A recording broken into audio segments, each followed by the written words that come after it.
We start though with Manchester United, who are closing in on their second big signing of the transfer window. As you can see, Nolan Baker joins me with much more on this. Leny Yoro's move from Lille. Nolan, how close are United to signing this 18-year-old centre-back? Yes, it's a big one, and it could be very, very close because we're now told that the Lille defender, Leny Yoro, is flying to the UK for a medical with Manchester United. We told you last week that the deal had been agreed between Manchester United and Lille, worth in excess in total of PS50 million. That's including performance-related add-ons. All throughout this transfer window, it was thought that Real Madrid was the preference for Leny Yoro and that he wanted to go there. However, Real Madrid have not come anywhere near what Manchester United have agreed with Lille. Now, Lille probably wanted it out there that the deal had been agreed with United because it was their way of saying, this is how much it is going to cost if you want to buy Leny Yoro. Real Madrid have not matched that deal. All options were still on the table at that point though, because Lille are slightly hamstrung simply because Yoro has entered the final year of his contract. So if he didn't want to go to United and Real Madrid didn't match what United were offering, there's nothing to stop him waiting 5 months and signing a pre-contract agreement with a club outside France in January, namely Real Madrid, and joining for no money at all, barring compensation costs next summer. However, Manchester United, once they'd agreed with deal, then wanted to speak to the player and his representatives. And in those talks, they spoke to Leny Yoro and his representatives about the project at Manchester United and where they see Leny Yoro in that project.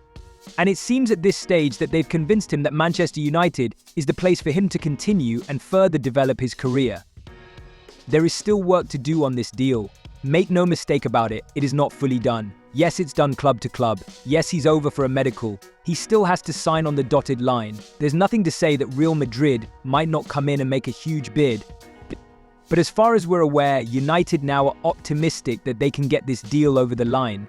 He's been described as a generational talent. He may not have been a player that was on a lot of clubs' radar with regard to the profile that they were looking for, but simply because of the actual talent of the player and the potential of him, it seems like a unique market opportunity for certain clubs to go in and try and bring a player like that into their club. So if they get this one over the line, what would the knock-on effect be for the likes of the Mustafa Delict and Branthwaite? So we have been saying that Manchester United have been working on 3 deals in parallel. Leny Yoro, which we know now is quite far down the line. Jarrod Branthwaite, that Everton do not want to sell. And they've made 2 bids, have United the latest being £50 million. And Matthias de Ligt, where Bayern Munich won in excess of €50 million, including performance-related add-ons. It's thought de Ligt does want to make the move. With de Ligt and Branthwaite, I'm told that they remain options, but it will depend on budget and also squad space. And I think that's key here because it will depend if there are any further departures at Manchester United in the central defensive area. If there are, then Manchester United might go into the market for another central defender, because we have been saying that they're definitely in the market for one, because Raphael Varane has left following the expiration of his contract. Willy Kamwala has since left as well on a permanent deal to Villarreal.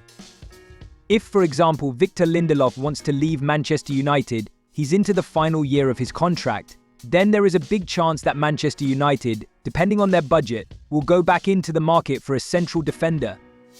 And those 2 names will not go away.